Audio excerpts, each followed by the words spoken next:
एक लड़के के बारे में है जिसका नाम होता है एरन। एक दिन एरन हाइकिंग के लिए एक जगह पर जाता है और वो जगह पूरी तरह से वीरान होती है। वहाँ पर दूर दूर तक कोई भी नहीं होता और जब एरन हाइकिंग कर रहा होता है तो तभी उसे वहाँ पर दो लड़कियाँ दिखाई देती हैं। असल में ये लड़कियाँ अपना रास्ता भूल गई थी। तब एरन उनसे पूछता है क्या मैं तुम्हारी कुछ हेल्प कर सकता हूँ। तब ये कहकर फौरन एरन उन लड़के के पास जाता है। यहाँ पर एरन उनकी हेल्प करते हुए उन्हें सही रास्ता बताता है और फिर वो इन्हें गाइड करते हुए इन्हीं के साथ आगे के सफर पर निकल जाता है। और जब ये काफी आगे निकल जाते हैं तो एरन इन्हें बताता है कि मैं एक और रास्ते को जानता हूँ और मैं गारंटी देता हूँ कि आपको सफर में बहुत मजा आने वाला है। और अब ये तीनों माउंटेन पास के जरिए आगे बढ़ना शुरू कर देते हैं और ये रास्ते काफी नैरो यानी तंग होते हैं। और जब ये तीनों थोड़ा आगे पहुँचते हैं तो एरन वहाँ से कूद जाता है। तब ये देखकर वो दोनों लड़कियां डर जाती हैं क्योंकि उन्हें ऐसा लग रहा था कि शायद एरन गिर गया है। लेकिन तभी एरन नीचे से उन्हें आवाज लगाता है। असल में वहाँ पर बहुत सारा पानी था, वो जगह एक पूल थी। अब एरन उन दोनों को भी नीचे कूदने के लिए कहता है। तब ये दोनों लड़कियां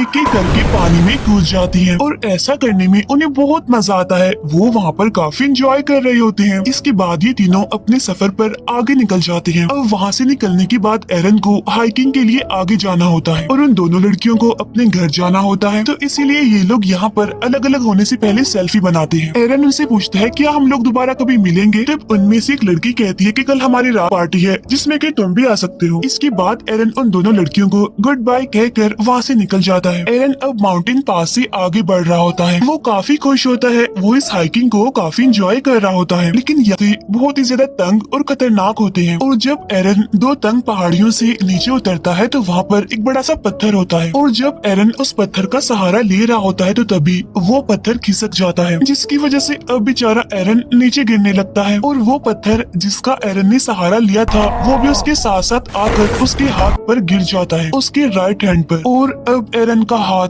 दो तंग पहाड़ियों के बीच में एक पत्थर के नीचे फंस जाता है। अब हालांकि उसे ज्यादा चोट तो नहीं लगी थी लेकिन उसका हाथ वहाँ से निकल ही नहीं रहा था। वो अपने हाथ को वहाँ से निकालने की बहुत कोशिश करता है लेकिन वो इसमें नाकामयाब ही रहता है। और जब एरन को रियलाइज होता है कि अब उसका हाथ यहाँ था तो इसीलिए वो उन दोनों लड़कियों को चिल्ला चिल्ला कर आवाजें लगाने लगता है। लेकिन अनलकीली उसकी आवाज वहाँ से बाहर नहीं जा सकती थी क्योंकि ये सारे नैरो माउंटेन्स हैं और यहाँ से आवाज को बाहर पहुँचाना जहाँ पर दूर दूर तक कोई इंसान, जानवर, यहाँ तक कि बर्ड्स का भी नामो निशान नहीं है, ये ऑलमोस्ट इम्पॉसिबल था। इसके बाद एरन अपना बैग खोलता है और उसके पास हाइकिंग का जितना भी सामान होता है वो उन सबको बाहर निकाल लेता है। उसे यहाँ से किसी भी सूरत निकलना होगा क्योंकि वो जानता था कि शायद यहाँ पर कई महीनों तक कोई भी ना आए। अब जो सामान उसने बैग में से बाहर निकाला होता है उसमें एक नाइफ भी होता है। तो वो उस नाइफ की मदद से चट्टान को साइड से तोड़ने की कोशिश करता है लेकिन ये चट्टान तो काफी हार्ड थी, इतनी ज्यादा ठोस थी कि उसे जरा भी कुछ नहीं होता। और साथ साथ ये भी कि उसका राइट हैंड वहाँ पर फंसा हुआ था, इसीलिए उसे उल्टे हाथ से काम करने में भी काफी प्रॉब्लम आ रही थी। लेकिन फिर भी एरन हार नहीं मानता, हिम्मत नहीं हारता और वो लगातार उस चट्टान को तोड़ने की कोशिश कर रहा होता है। और इसी दौरान उसका नाइफ उसके हाथ से छूटकर नीचे गिर जाता है और वो उस नाइफ को हाथ से नहीं उठा सकता क्योंकि वो नाइफ उससे काफी दूर होता है। लेकिन फिर भी किसी तरह दिमाग लगाकर वो उस नाइफ को अपनी तरफ खींच लेता है और एक बार फिर से चट्टान को काटने लगता है। लेकिन वो इस काम में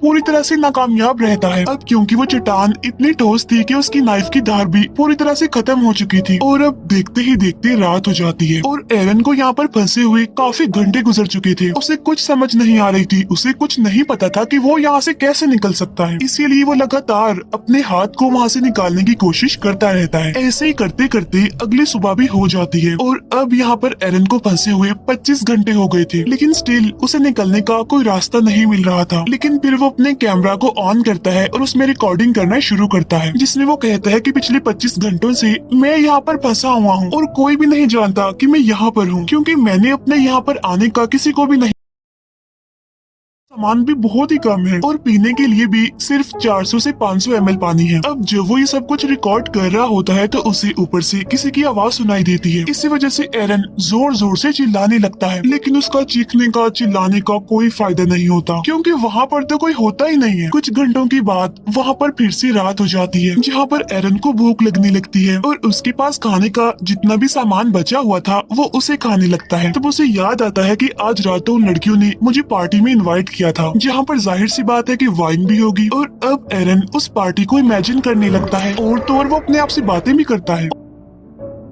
और उसे वो टाइम भी याद आता है जब वो हाइकिंग के लिए सैटरडे को अपने घर से निकल रहा होता है, जहाँ उसके पास उसकी मदर की कॉल भी आ रही होती है, लेकिन वो उनकी कॉल नहीं पिक करता, उन्हें नहीं बताता कि वो हाइकिंग के लिए जा रहा है। और अगर एरन ने उन्हें बताया होता तो शायद ढूंढते हुए यहाँ पर आ जाती, लेकिन अब कोई भी नहीं जानता कि एरन आखिर है कहाँ पर। अब तीसरे दिन यानी कि मंडे को एरन एक पुली बनाता है। वो रस्सियों के जरिए उस पत्थर को बांधता है जो पत्थर उसके हाथ के ऊपर पड़ा हुआ है, और रस्सी के दूसरे हिस्से से वो उस पत्थर को उठाने की कोशिश करता है, लेकिन इतनी स्ट्रगल करने के बावजूद भी वो पत्थर अपनी जगह से हिलता तक नहीं है। इसके बाद वो रस्सी के उस सिरे को अपने पाँव में फंसाकर पूरा जोर लगाकर उस पत्थर को हिलाने की कोशिश करता है, लेकिन इस बार भी कोई फायदा नहीं होता। मुसीबत तो बढ़ती जा रही थी क्योंकि 3 दिन हो गई थी और अब उसका पीने का पानी भी खत्म हो गया था। अब क्योंकि वो यहाँ पर फ्री है, उसके पास कोई काम नहीं है, इसीलिए वो छोटी छोटी चीजों को भी नोटिस कर रहा था यहाँ पर, जैसे कि एक बर्ड ऊपर आसमान से उड़ रहा, वहाँ से हिल भी नहीं सकता, और कभी कभी वहाँ पर कुछ खतरनाक इंसेक्ट्स भी आते रहते हैं, और अगर वो उन इंसेक्ट्स को मारकर उन्हें खाना चाहता है तो उसे उनके आने का इंतजार करना होगा। और तो और इस माउंटेन पास में एरन को एक दिन में सिर्फ 15 मिनट धूप मिलती है, क्योंकि उसके बाद धूप तो वहाँ से चली जाती है। अब 3 दिन से एरन यहाँ पर भूख से, प्यास से और ऐसे माहौल से काफी परेशान हो गया था, और इसीलिए अब वो ये डिसाइड करता है कि वो अपने हाथ को ही काट देगा। तब ये सोचकर वो अपने हाथ के ऊपर वाले हिस्से को यानी कि बाजू को अच्छे से बांध लेता है, और उसके पास जो नाइफ होता है वो उससे अपने बाजू को काटने की कोशिश करता है, लेकिन उस नाइफ की धार तो खत्म हो गई थी, जिसकी वजह से उसकी बाजू की पतली सी स्किन भी उस नाइफ से नहीं कट रही थी। तब इस बात से एरन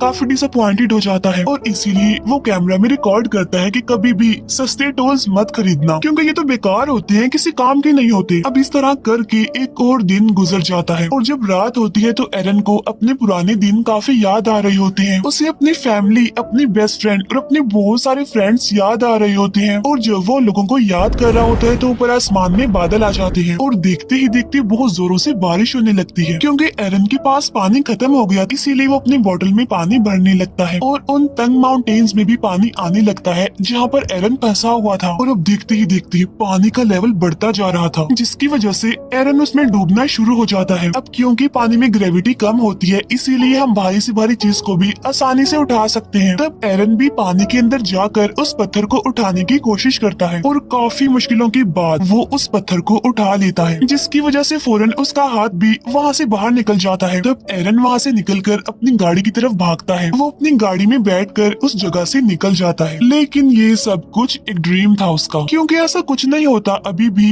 वो उन्हीं माउंटेन पास में फंसा हुआ था, और वो एक बार फिर से जोर जोर से चिल्लाने लगता है। अब क्योंकि उसे यहाँ पर फंसे हुए काफी दिन हो गए थे, इसीलिए उसे अजीब तरह के ड्रीम्स और हेलुसिनेशंस होने लगती हैं। एरन को यहाँ पर फंसे हुए 4 दिन हो गए थे, और ये होता है उसका 5वां दिन, इसीलिए उसका बिहेवियर, उसका मेंटल बैलेंस काफी चेंज हो जाता है। वो अपने आप से बातें करता है, कमेंट्री करता है, हंसता है, और ये भी बताता है कि अगर उस दिन मैंने अपनी मदर की कॉल रिसीव की होती, उन्हें मैंने बताया होता कि मैं यहाँ पर आ रहा हूँ, तो शायद आज मैं यहाँ पर फंसा हुआ ना होता। और जिस शॉप से मैंने हाइकिंग का सारा सामान लिया था, वहाँ के शॉपकीपर को भी मैंने कुछ नहीं बताया था, और अगर उसे पता होता इसके यहाँ आने का तो शायद वो एरन की मिसिंग होने की रिपोर्ट करवा देता, जिसकी वजह से कोई ना कोई तो उसे ही जाता। यहाँ पर एरन अपने पेरेंट्स से कहता है कि मैं आपसे बहुत प्यार करता हूँ। असल में एरन ये सब कुछ इसीलिए रिकॉर्ड कर रहा होता है क्योंकि उसके यहाँ से निकलने की उम्मीदें खुद भी खत्म हो चुकी थी, क्योंकि वो भूखा भी है, प्यासा भी है, उसकी बॉडी में जान नहीं है, और ये इतना बड़ा पत्थर जो है जिससे वो मूव भी नहीं कर सकता, उसने एरन को जैसे यहाँ पर कैद ही करके रख दिया है। अब एरन एक बार फिर से अपने हाथ को बांधता है, और वो नाइफ जिसकी धार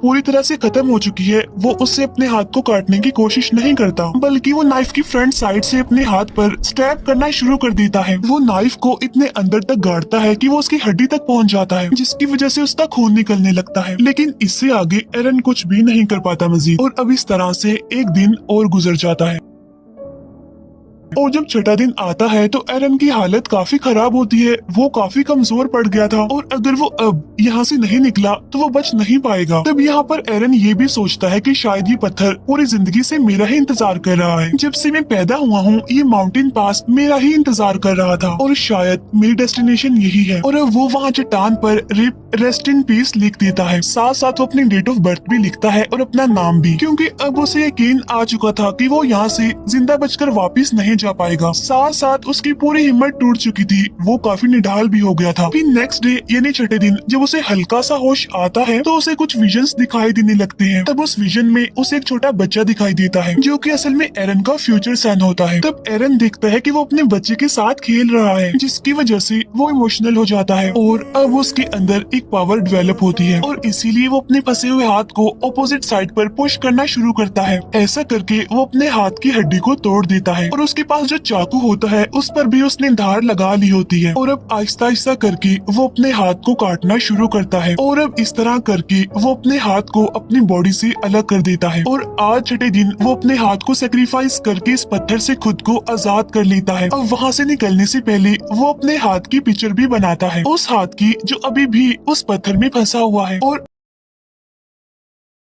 बात कर लेता है। अब वहाँ से निकलने से पहले वो अपने हाथ की पिक्चर भी बनाता है, उस हाथ की जो अभी भी उस पत्थर में फंसा हुआ है। और अब एरन बड़ी मुश्किल से इन माउंटेन पास से बाहर निकलता है और बाहर निकलकर वो देखता है कि वहाँ पर बारिश का कुछ पानी पड़ा हुआ है। तब एरन वहाँ पर जाकर वहाँ से बहुत सारा पानी पीने लगता है, क्योंकि पिछले 6 दिनों से ना उसने कुछ खाया था और ना ही पानी पिया था, इसीलिए आज वो जी भर के पानी पीता है। और इसके बाद वो वहाँ से आगे निकलता है और उसी आसमान में उड़ता हुआ वो बर्ड भी दिखाई देता है जिसे वो हर रोज माउंटेन पास से देखा करता था। और आज वो खुद को भी उस बर्ड की तरह आजाद समझ रहा था, लेकिन अभी भी उस एरिया से निकलना कोई आसान नहीं था, क्योंकि वो जगह काफी बड़ी और बंजर थी। लेकिन अभी भी एरन हिम्मत नहीं हारता और इतना ज्यादा पेन में होने के बावजूद भी वो आगे बढ़ता रहता है। और तभी उसे एक फैमिली दिखाई देती है जो कि हाइकिंग के लिए यहाँ पर आई हुई थी। तब एरन उन्हें आवाज लगाता है और वो भागते हुए उसकी तरफ आते हैं। वो एरन की मदद के लिए सिक्योरिटी को बुलाते हैं और इसके बाद वहाँ पर एक हेलीकॉप्टर आता है और फिर एरन को वहाँ से हेलीकॉप्टर के जरिए हॉस्पिटल ले जाया जाता है। फिर हमें कुछ टाइम बाद का सीन दिखाया जाता है जहाँ पर एरन बिल्कुल ठीक हो गया था और एरन ने जो अपने बच्चे के विजन देखे थे वो भी सच हो जाता है, क्योंकि 3 साल बाद एरन एक लड़की से मिलता है और उन दोनों की शादी हो जाती है। इसके बाद एरन का एक बेटा होता है जो सेम टू सेम उसी बच्चे जैसा होता है जिसे एरन ने अपने विजन्स में देखा था। अब इन 6 दिनों में एरन ने मौत को बहुत करीब से देखा, लेकिन उसके बाद भी एरन अपना पैशन नहीं छोड़ता। वो अभी भी क्लाइंबिंग करता है, हाइकिंग के लिए जाता रहता है और वो जहाँ भी जाता है ये नोट जरूर लिखता है कि वो कहाँ कहाँ पर जा चुका है। अब यहाँ पर मैं आपको एक शॉकिंग बात बताती हूँ, वो ये कि ये कहानी एक रियल इंसिडेंट पर बेस्ड है। यानी ये सच है कि एरन 6 दिनों तक उन माउंटेन पास में फंसा रहा। वहाँ उसने बड़ी मुश्किल से अपना टाइम गुजारा और उसने उन चट्टानों पर अपनी डेट ऑफ बर्थ और अपने मरने की डेट भी लिख दी थी, क्योंकि उसे यकीन जो हो गया था कि वो यहाँ से जिंदा बचकर वापिस नहीं जाएगा।